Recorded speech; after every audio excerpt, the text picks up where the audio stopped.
Hello guys, welcome back to our humble abode, BLDG Productions. Alright, so for today we are going to have our basic Spanish tutorial again. So it's quite a long time that we didn't have this Spanish tutorial. Alright, so let's start. So if we are going to talk about past action, or I mean past habitual action, what tense of the verb are we going to use? Simple past tense or imperfect past tense? Are you sure with that? Simple past or imperfect past tense? Let us see. Alright guys, so we are going to use the imperfect past tense when we talk about actions in the past that we did habitually. So we call this PRETERÍTO imperfecto. Alright? So fasten your seatbelt and let's get started.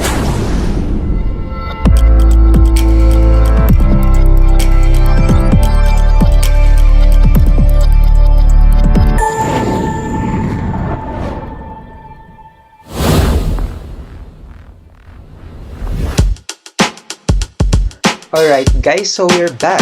So let's see first the difference between a simple past tense and imperfect past tense. So of course, if we are sure about past events, then we are going to use the simple past tense.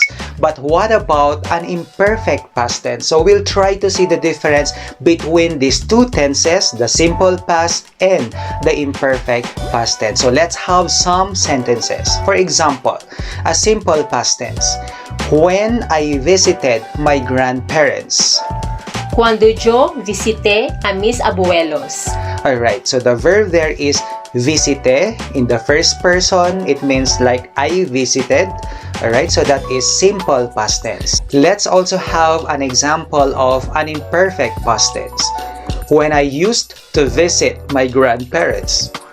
Cuando yo visitaba a mis abuelos. Alright, so the verb there is visitaba in the imperfect past tense. But in the simple past tense, it's visite. Alright? Visite, visitaba. I used to run every weekend. Yo corría todos los fines de semana. So the imperfect past tense for used to run is yo corría.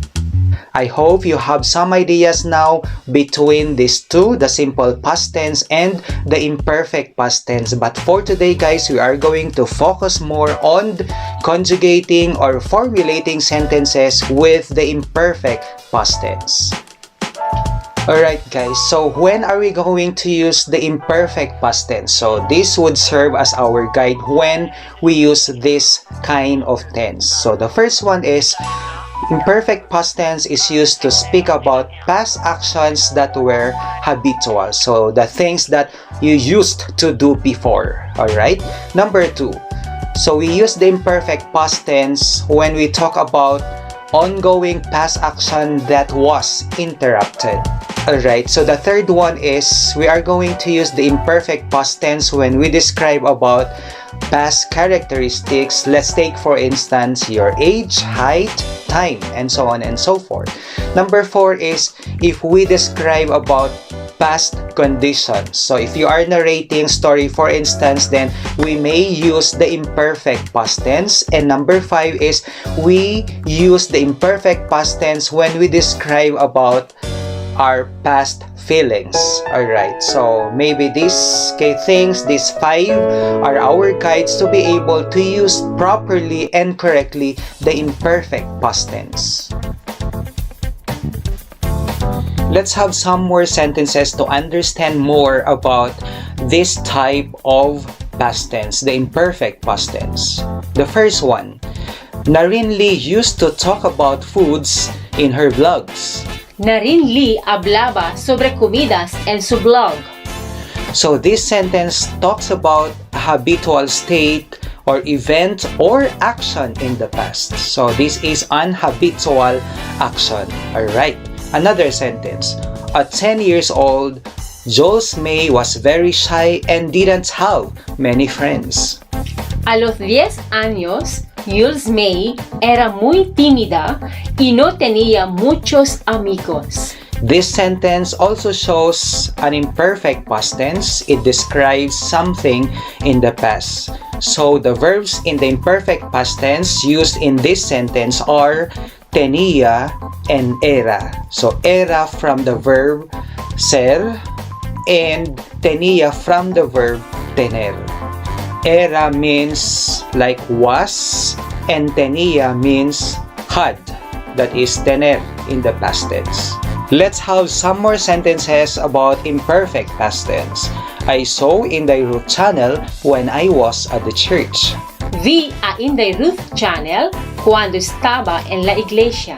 Alright, so this sentence gives details about the circumstances of an action in the place. So when, where, how, or why something took place. So we are going to use the imperfect past tense if we give details also about in the past. Okay, another sentence. Mylene Angelo 18 worked while Hannah Molina studied. Mylene Angelo 18 trabajaba mientras Hannah Molina estudiaba.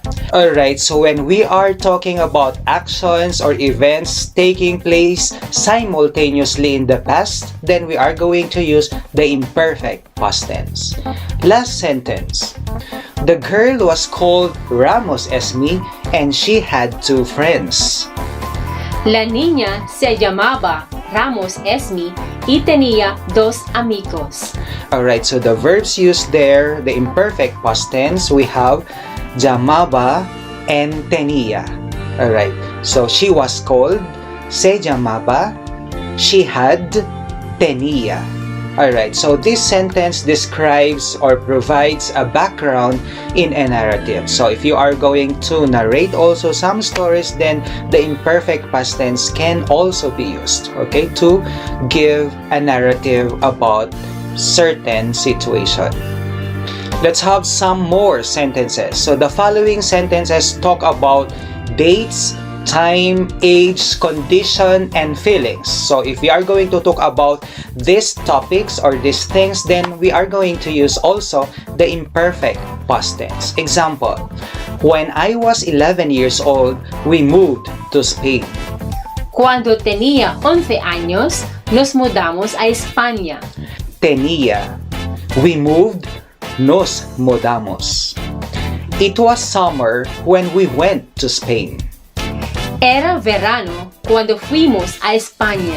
It was, era. When we went, cuando fuimos. Alright, so this talks about date and time, so we are going to use also the imperfect past tense. I felt happy with my boyfriend. Me sentía feliz con mi novio. Felt happy or I felt happy, me sentía.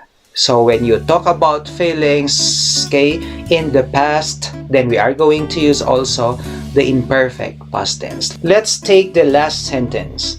I was taking a bath when my cell phone rang. Me bañaba cuando el móvil sonó. I was taking a bath, me bañaba. Alright, so these are examples of sentences and the details when we are going to use the imperfect past tense. Let's move on. Now, how are we going to conjugate the verbs in the imperfect past tense? Alright, let's start with the regular ones. So let's try to conjugate regular AR first. To play, Jugar. I used to play. Jugaba. You used to play. Jugabas. He or she used to play. Jugaba. We used to play. Jugábamos. You plural used to play. Jugabais. They used to play. Jugaban. Muy bien. Do you notice something with their terminals or their endings when we conjugate verbs, AR ending verbs, regular? Sí, normalmente terminan en aba. Alright, so these AR ending verbs, regular verbs, end with Aba, abas, aba, abamos, abais, aban. Alright, so take note of those endings for regular AR ending verbs. Let's move on to ER ending verbs. So let's take for instance the verb which means to eat. comer. Comer. Okay, comer, to eat, ends with ER. So let's take a look with their endings when we are going to conjugate the imperfect past tense. Alright. Comer, I used to it. Comía. You used to it. Comías. He or she used to it. Comía. We used to it. Comíamos. You, plural, you used to it. Comíais. And they used to it. Comían. Alright. Do you notice something with their endings? Sí. How are we going to formulate the imperfect past tense for ER regular verbs? Quitar y añadir ia. Alright, so what are their terminals from the first person to the last person, singular and plural? Ia, ias, ia, iamos, iais, ian. Alright, so those are their terminals or endings when we are going to formulate or conjugate the imperfect past tense for ER ending verbs. Comía, ia, comías, ias, you add ias, comía, add ia, comíamos, add iamos, comíais, add iais, and comían, you add ian. Alright, what about for regular IR ending verbs? So these verbs end with IR or IR. So example, the verb to say or to tell. Decir. Decir. So to say something, we are going to use the verb decir. Okay, the first person. Decía. Decías. Decía. Decíamos. Decíais. Decían. Do you notice something with the ER and IR ending verbs? Are they almost the same when we formulate or conjugate their imperfect past tense? Sí. Alright, so for regular ER and IR ending verbs, we are going to use the same terminals or endings to form their imperfect past tense. The ia, ias, ia, iamos, iais, and ian. Alright guys, so we are going to tackle the irregular conjugation of some verbs in the imperfect past tense. So there are three. So take note of these three irregular verbs. The first one is the be verb, like the is, and are. In Spanish is Ser. then the verb to go Ir. and the verb to see. Ver. So you have to take note of their conjugation, guys. Okay, for example, the first person for ser, yo, Era. tú, Eras. él, ella, usted, Era. nosotros, Éramos. vosotros, Erais. ellos, ellas, ustedes. Eran. Let's try to conjugate the second irregular verb in the imperfect past tense. Yo, Iba. tú, Ibas. él, ella, usted, Iba. nosotros, Ibamos. vosotros, Ibais. ellos, ellas, ustedes. Iban. Let's take the third irregular verb, ver, which means to see. Yo, Veía. tú, Veías. él, ella, usted, Veía. nosotros, Veíamos. vosotros, Veíais. and ellos, ellas, o ustedes. Veían. Alright, so these are the three irregular verbs in the imperfect past tense. So take note of this, ser, ir, and ver. Te pregunto, Lucrecia, ¿qué hacías los fines de semana? Yo limpiaba la casa. You used to clean the house. Muchas gracias a todos. Adiós. Adiós, hasta luego. Chao.